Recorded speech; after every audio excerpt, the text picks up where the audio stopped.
in light of recent events, we're going to be talking about CK, Charlie Kirk. What was that? It was it's very unfortunate what happened. In this day and age, no one would be expecting. He wasn't even a political figure. He was just a social media presence that had a following, yes, but to have his life taken due to conflicting points of views, I think is a bit extreme. But in light of that, just extending to the family our condolences, and this is the way his life was taken. It's very unfortunate. His family's there, his kids were there. That's not something you would ever want your kids to see, or a child to get light of their parent or their father or any of their parents passing away in such a form. But yeah.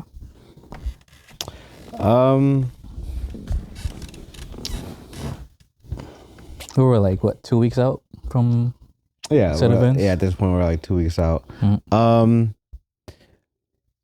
I didn't know. I didn't really know much about the guy until I've seen some of his videos. Most talking about the transgender. Mm-hmm.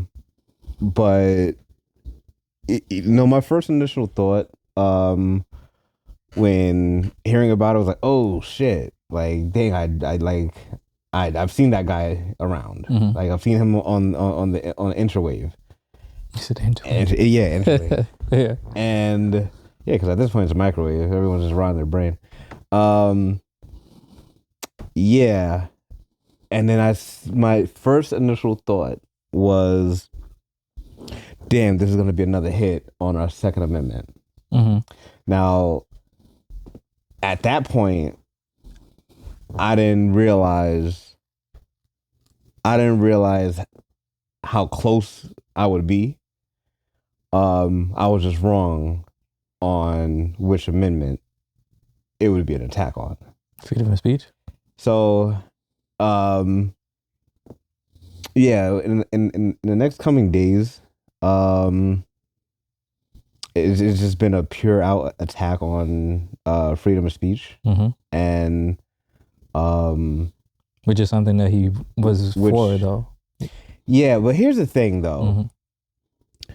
See, I don't want to sugarcoat this either. Like his political stances, and I disagree with that. Like the route in which he took, you can say because politics is just influence, and he had his own his own influential platform. Yeah. So I'd argue that he at this point he had a political platform. But he didn't have political state. He didn't have political ties, but yeah. But that doesn't mean that your content isn't inherently political. Because you're talking about various things that's being passed. Whether it be the DEI stuff or whether it be the the transgender stuff, and laws are being passed on that.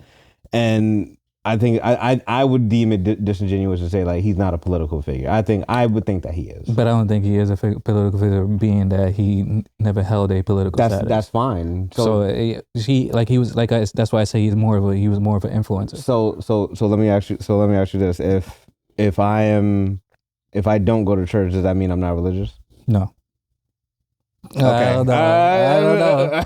I don't know if that falls under that though, because if you would have to be. His whole conversations were about being political. Yes, but he's not he himself was not a politician. He was never elected to that position. So do I have to be a deacon to be a religious man?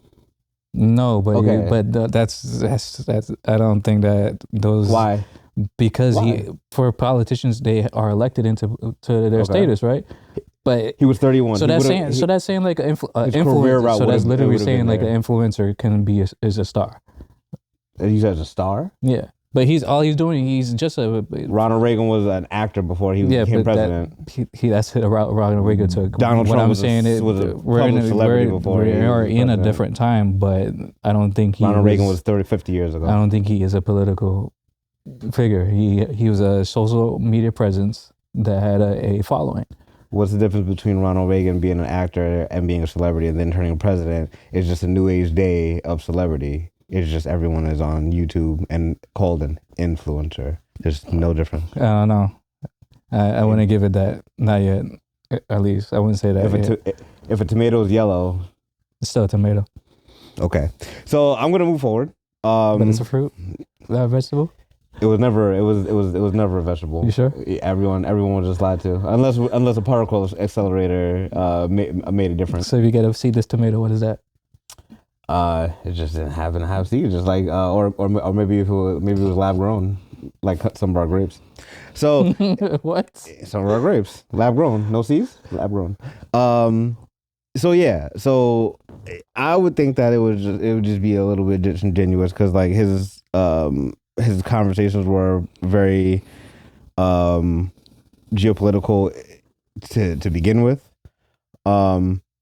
His whole spiel was about politics and some of the laws that's being passed. Now, some of the stuff, now upon further research, some of the stuff that I agree with. Yeah. Some of the stuff,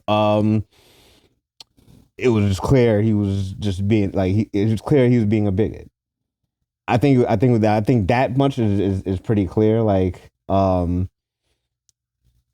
just some of the rhetoric that he would use specifically towards Black people, like that is the same rhetoric that I can use to white people, or I could use very similar rhetoric. So then, like, why are we having this conversation, or why are you just honing in on his main this specific thing? The thing I've noticed about him, his main thing was more debating.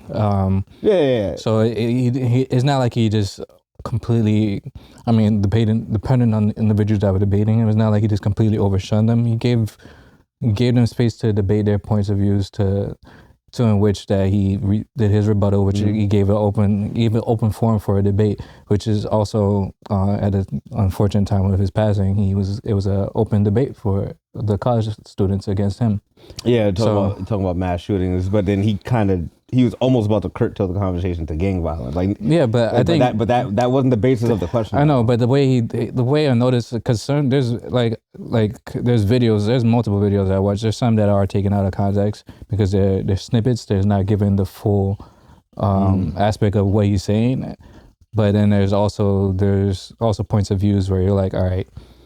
So for example, I think one of the snippets you're talking about is particularly the one that I've seen is particularly one about the civil rights and how it was written. Not the fact that it itself was inherently bad, but like it was just too broad. I'm inclined to agree. I'm inclined to agree because we as a culture we wanted to be included and desegregated so bad we didn't realize what we inherently gave up. Because like there's, everyone will run to the most known one, Black Wall Street. But certain stuff that we had before desegregation, we could have built upon, and Lord knows what it would have been like.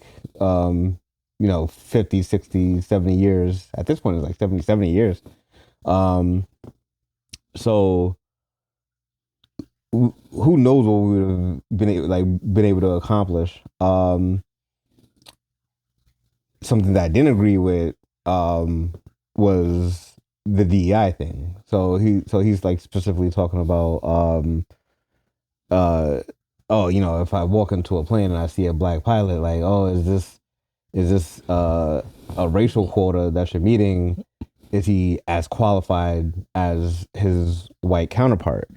And like, this is all well-known information, and this is all like is as easy as a Google search. White women are the ones that benefit most from DEI. Then it's Latino people. Then it's veterans. Then it's a whole list.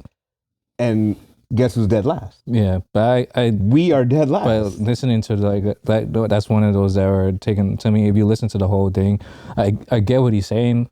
Like I get what he's saying as far as like, all right, well we have these set qualified, which is kind of a little bit confusing to me for using that example. Become like, all right, you can't be a pilot without going through a certain amount of tests, and they're not gonna have you, or I would hope they wouldn't just hire you because they're trying to meet a quota. Well, So it's like, all right, like I get what he's saying as far as like, all right, is this person a DEI hire? But I say there's certain industries where I don't think that would fall in. Like you have to hit a certain form of I guess know-how within that field in order to Well, be in that field. if you're going based off numbers and you're going based off statistics, we are dead last. Yeah, So, within that. So within yeah, that. so they would have to be actually that good. So then I equally, because I try to get on a plane every year, you know, trying to see the world, and I could equally get on a plane and look left as I'm getting on, see a white woman, and say, "Damn." So then, what are we talking about? I haven't seen any white pilots. The one that White woman pilots. well, one of them at